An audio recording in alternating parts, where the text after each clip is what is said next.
Les Jeux Olympiques d'hiver débutent dans 3 jours à Sotchi en Russie. Mais la fête peut-elle être vraiment belle alors que les terroristes menacent et que Vladimir Poutine n'a pas un grand appétit pour les droits de l'homme? C'est la question qui fâche de 7h15. Thomas. On en parle avec vous, Denis Masseglia. Bonjour.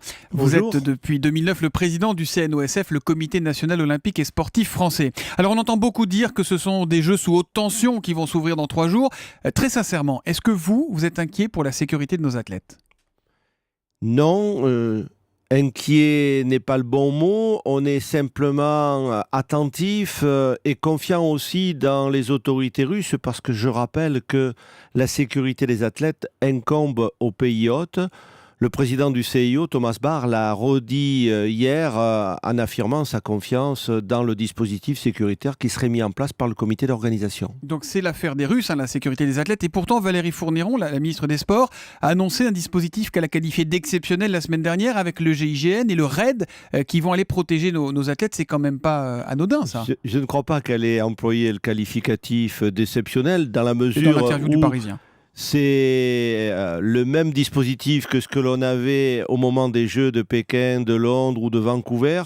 Et le GIGN n'est présent que sur le Club France parce que tout ce qui concerne le périmètre olympique est confié aux autorités du pays hôte. Et donc, c'était déjà le cas à Londres, par exemple, ou pas? Il y avait le GIGN. Bien sûr. Il y a peut-être même moins de force que ce que l'on avait à Londres, puisqu'il y a moins de spectateurs attendus et de participants au Club France. Et donc, nous n'avons qu'un dispositif absolument identique à ce que l'on avait dans les autres jeux et adapté au nombre de personnes qui seront reçues. Donc la ministre des Sports crie peut-être un peu trop au feu, là, elle s'affole un petit peu quand elle va annoncer tout ça. Ne me faites pas dire ça quand même. Non, j'ai vu moi aussi l'article qui était sur le Parisien, elle a fait un rectificatif par la suite. Bon. Vous en parlez avec les sportifs ou pas? Vous avez un discours pour les rassurer, que ça les stresse pas trop avant les épreuves? Écoutez, nous on n'en parle pas, ce sont les journalistes qui leur en parlent et je pense que les sportifs savent très bien que dans ce contexte-là de village olympique et de site de compétition, ils sont pris en main de A jusqu'à Z. Ah, ça les préoccupe quand même. Attendez, Ophélie David, qui participera aux épreuves de ski acrobatique, elle craint pour les civils qui seront en dehors de ce qu'elle appelle la bulle sécuritaire du village olympique.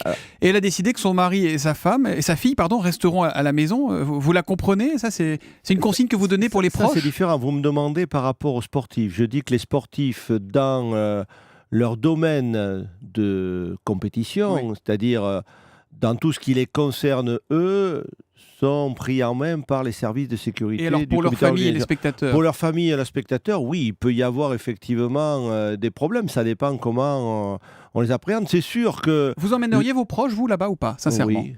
Ouais. Oui.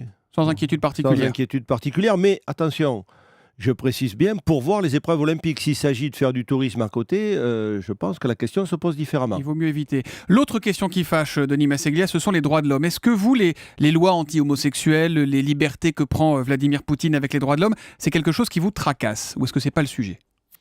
Alors, moi, j'ai déjà eu l'occasion de m'exprimer là-dessus. J'adopte la même attitude que celle du Comité international olympique, à savoir que les Jeux offrant une formidable caisse de résonance pour toutes les problématiques de type sociétal, il s'avère qu'un certain nombre de mouvements prennent évidemment la parole pour dénoncer un certain nombre de difficultés.